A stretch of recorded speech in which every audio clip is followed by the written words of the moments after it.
ایک دن محمد رسول اللہ صلی اللہ علیہ وسلم نے فجر کی نماز کے بعد صحابہ کرام کو اپنے ارد گرد بٹھایا۔ آپ صلی اللہ علیہ وسلم کا لہجہ عام دنوں جیسا نہیں تھا، چہرے پر سنجیدگی تھی، آواز میں وزن تھا، جیسے کوئی بہت بڑی حقیقت بیان ہونے والی ہو۔ پھر آپ صلی اللہ علیہ وسلم نے فرمایا، میں تمہیں ایک ایسا واقعہ سناتا ہوں جس نے میری پہلے سے بتائی ہوئی باتوں کی تصدیق کر دی ہے۔ یہ واقعہ صحابی رسول حضرت تمیم داری کا تھا، جو اسلام لانے سے پہلے بھی سمندری سفر کیا کرتے تھے۔ ایک مرتبہ وہ چند ساتھیوں کے ساتھ جہاز میں سوار تھے کہ اچانک سمندر میں شدید طوفان آ گیا۔ لہریں دیواروں کی طرح اٹھنے لگیں اور کئی دن تک جہاز بے قابو ہو کر بھٹکتا رہا۔ آخر کار وہ ایک ایسے جزیرے پر جا لگے جسے وہ نہ پہچانتے تھے، نہ کبھی اس کا نام سنا تھا۔ جب وہ جزیرے کے اندر داخل ہوئے تو ایک عجیب مخلوق ان کے سامنے آئی۔ اس کے جسم پر گھنے بال تھے، یہاں تک کہ یہ معلوم نہ ہوتا تھا کہ اس کا اگلا حصہ کون سا ہے اور پچھلا کون سا۔ اس نے انسانی زبان میں بات کی، من جسسا، یعنی خبریں اکٹھی کرنے والی۔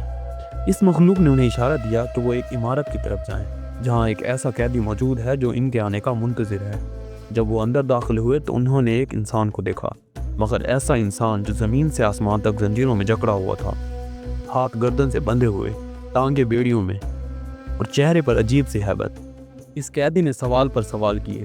سوال عام نہیں تھے، بلکہ ایسے سوال جو وقت کے بہاؤ کو ناپ رہے تھے۔ اس نے بیسان کے کھجوروں کے باغات کے بارے میں پوچھا، ابریہ کی جھیل کے پانی کے بارے میں پوچھا، زغر کے چشمے کے بارے میں پوچھا، اور آخر میں اس نبی کے بارے میں جسے امیوں میں مابعوث کیا گیا تھا۔ جب اسے بتایا گیا کہ وہ نبی ظاہر ہو چکے ہیں اور مکہ سے مدینہ ہجرت کر چکے ہیں تو اس کے لہجے میں ایک عجیب اطمینان آ گیا۔ تب اس نے کہا، میں دجال ہوں۔ یہ واقعہ سنانے کے بعد رسول اللہ صلی اللہ علیہ وسلم نے منبر پر عصا مارا، گویا تاریخ پر مہر لگا رہے ہوں، اور فرمایا کہ تمیم داری کی بات نے میری ہر اس بات کی تصدیق کر دی ہے جو میں تمہیں دجال کے بارے میں بتاتا رہا ہوں۔ اور پھر آپ صلی اللہ علیہ وسلم نے واضح کر دیا کہ دجال کا ظہور اس وقت ہوگا جب دنیا ظلم، فتنہ اور ناانصافی سے بھر چکی ہوگی۔ دجال کے آنے سے پہلے دنیا صرف ظاہری طور پر زندہ ہوگی، مگر اندر سے مر چکی ہوگی۔ قتل معمول بن جائے گا اور قاتل کو خود معلوم نہ ہوگا کہ اس نے کیوں قتل کیا۔ انصاف نام کی چیز موجود تو ہوگی، مگر صرف کتابوں میں۔ طاقتور قانون کو خرید لے گا اور کمزور حق مانگتے مانگتے خاموش ہو جائے گا۔ رسول اللہ صلی اللہ علیہ وسلم نے فرمایا کہ ایک وقت ایسا آئے گا جب دین پر قائم رہنا ایسا ہوگا جیسے جلتا ہوا انگارہ ہاتھ میں پکڑ لینا۔ لوگ صبح ایمان کے ساتھ اٹھیں گے اور شام تک ایمان کھو بیٹھیں گے، دل سخت ہو جائیں گے، ضمیر سو جائیں گے اور حق بات کہنے والا تنہا رہ جائے گا۔ لیکن جب اندھیرا حد سے بڑھ جائے تب ہی روشنی بھیج دی جاتی ہے۔ جب ظلم اپنی انتہا کو پہنچ جائے تب بدل کا دروازہ کھولا جاتا ہے، اور یہی وہ لمحہ ہوگا جب اللہ ایک ایسے شخص کو اٹھائے گا جو نہ خود دعویٰ کرے گا نہ اقتدار چاہے گا، مگر پھر بھی دنیا اس کے قدموں میں آ جائے گی۔ رسول اللہ نے فرمایا، اگر دنیا کا صرف ایک دن بھی باقی رہ جائے تو اللہ اس دن کو اتنا لمبا کر دے گا کہ میرا ایک فرد اہل بیت ظاہر ہو جائے، اس کا نام میرے نام پر ہوگا اور اس کے والد کا نام میرے والد کے نام پر ہوگا۔ یہ کوئی عام قیادت نہیں ہوگی، وہ خود آگے بڑھ کر اقتدار نہیں مانگے گا، بلکہ لوگ اسے تلاش کریں گے۔ وہ مدینہ سے مکہ آئے گا، چھپنے کی کوشش کرے گا، انکار کرے گا، مگر لوگ کعبہ کے پاس اس کے ہاتھ پر بیعت کر لیں گے، کیونکہ وہ جان لیں گے کہ یہ وہی شخص ہے جس کا وعدہ ان سے کیا گیا تھا۔ اس کے ظہور کی خبر پھیلتے ہی مشرق سے خراسان کی سرزمین سے کالے جھنڈے اٹھیں گے۔ یہ فوجیں کسی قومیت کے لیے نہیں ہوں گی، کسی سلطنت کے لیے نہیں ہوں گی، بلکہ صرف حق کے لیے ہوں گی۔ امام مہدی کا دور وہ ہوگا جس میں زمین وہ سب کچھ لٹا دے گی جو اس نے روک رکھا تھا، بارش وقت پر ہوگی، فصلیں بھرپور ہوں گی، عدل اتنا عام ہوگا کہ لوگ ظلم کا مطلب ہی بھولنے لگیں گے۔ مگر یہ سکون آخری نہیں ہوگا۔ جب دنیا امام مہدی کے عدل کی عادی ہو جائے گی تب اچانک سب سے بڑا امتحان آئے گا۔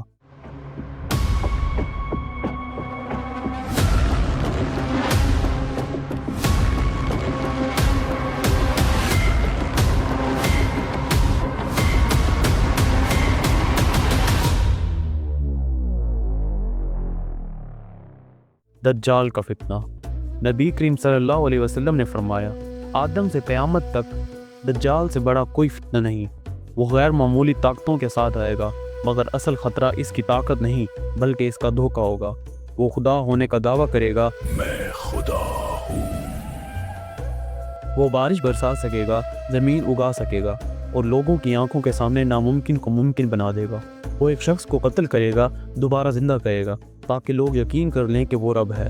اس کی پیشانی پر کافر لکھا ہوگا، مگر پھر بھی لوگ اسے خدا مان لیں گے، کیونکہ جب فتنہ آتا ہے تو آنکھیں نہیں دل اندھے ہو جاتے ہیں۔ وہ 40 دن دنیا میں رہے گا، مگر وہ دن عام دن نہیں ہوں گے۔ دجال کے ظہور کے بعد دنیا کا کوئی فتنہ اس کے فتنے سے محفوظ نہیں رہے گا۔ وہ جہاں جائے گا لوگ اس کے پیچھے چل پڑیں گے۔ جو انکار کرے گا اس پر قحط مسلط کر دیا جائے گا، اور جو مان لے گا اس کے لیے وقتی آسائشیں ہوں گی۔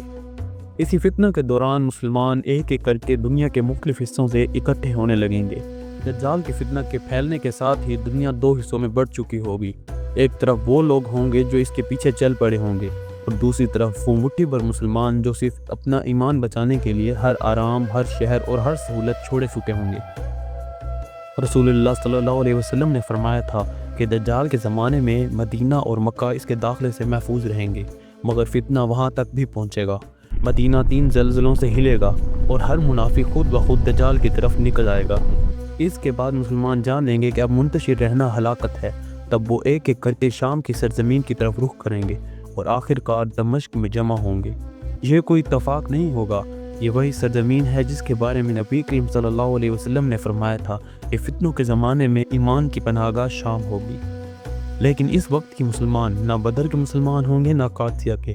وہ تھکے ہوئے ہوں گے، خوف اور مسلسل دباؤ نے ان کے جسم کمزور کر دیے ہوں گے۔ ان کے پاس ہتھیار کم ہوں گے اور امید صرف ایک۔ جب دجال کو خبر ملے گی کہ ایمان والے دمشق میں جمع ہو گئے ہیں تو وہ پوری طاقت کے ساتھ اس شہر کا رخ کرے گا۔ وہ دمشق کو چاروں طرف سے گھیر لے گا، کھانے کے راستے بند ہو جائیں گے، پانی ناپ تول کر ملے گا۔ وہ خوف ایسا ہوگا کہ ماں اپنے بچے کو دیکھ کر بھی مستقبل کا یقین نہ کر سکے گی۔ نبی کریم صلی اللہ علیہ وسلم نے فرمایا کہ یہ محاصرہ مسلمانوں پر سب سے سخت وقت ہوگا، یہاں تک کہ لوگ کہیں گے کیا اب بھی اللہ کی مدد نہیں آئے گی؟ اور یہی وہ لمحہ ہوگا جب زمین پر کوئی راستہ نہیں بچے گا مگر آسمان کا دروازہ کھلنے والا ہوگا۔ فجر کا وقت ہوگا، صفیں بندی ہوں گی، دل کانپ رہے ہوں گے۔ امام مہدی آگے بڑھیں گے کہ نماز پڑھائیں، اور عین اسی لمحے آسمان سے ایک نور اترے گا۔ سفید مینار کے پاس حضرت عیسیٰ ابن مریم علیہ السلام نازل ہوں گے، 2 فرشتوں کے پروں پر ہاتھ رکھے ہوئے، بالوں سے پانی کے قطرے ٹپک رہے ہوں گے۔ یہ نزول اس بات کا اعلان ہوگا کہ اب فیصلہ زمین پر نہیں آسمان میں ہو چکا ہے۔ عیسیٰ علیہ السلام امام مہدی سے فرمائیں گے کہ آپ ہی نماز پڑھائیں، اور وہ خود محمد صلی اللہ علیہ وسلم کے امتی بن کر صف میں کھڑے ہو جائیں گے۔ نماز کے بعد جب دروازہ کھلے گا تو سامنے دجال ہوگا اپنی فوجوں کے ساتھ، لیکن جیسے ہی اس کی نظر عیسیٰ علیہ السلام پر پڑے گی اس کا غرور پگھل جائے گا۔ نبی کریم صلی اللہ علیہ وسلم نے فرمایا کہ وہ اس طرح گھلے گا جیسے نمک پانی میں گھل جاتا ہے۔ وہ لڑنے نہیں آئے گا، وہ بھاگے گا، کیونکہ باطل حق کے سامنے ہمیشہ بھاگتا ہے۔ عیسیٰ علیہ السلام اس کا پیچھا کریں گے۔ دجال فلسطین کی سرزمین باب اللد تک پہنچے گا، اور وہیں عیسیٰ علیہ السلام اپنے نیزے سے اس فتنے کا خاتمہ کر دیں گے۔ پھر وہ مسلمانوں کو دجال کا خون دکھائیں گے تاکہ قیامت تک کسی کو شک باقی نہ رہے۔ یہ محاصرہ، یہ کمزوری، یہ خوف سب اسی لیے تھا کہ دنیا دیکھ لے جب مسلمان اپنی آخری حد تک پہنچتے ہیں تب اللہ کی مدد نازل ہوتی ہے۔ یہ تاریخ کا قانون نہیں، یہ اللہ کا وعدہ ہے، اور وعدہ الہی کبھی ٹوٹتا نہیں۔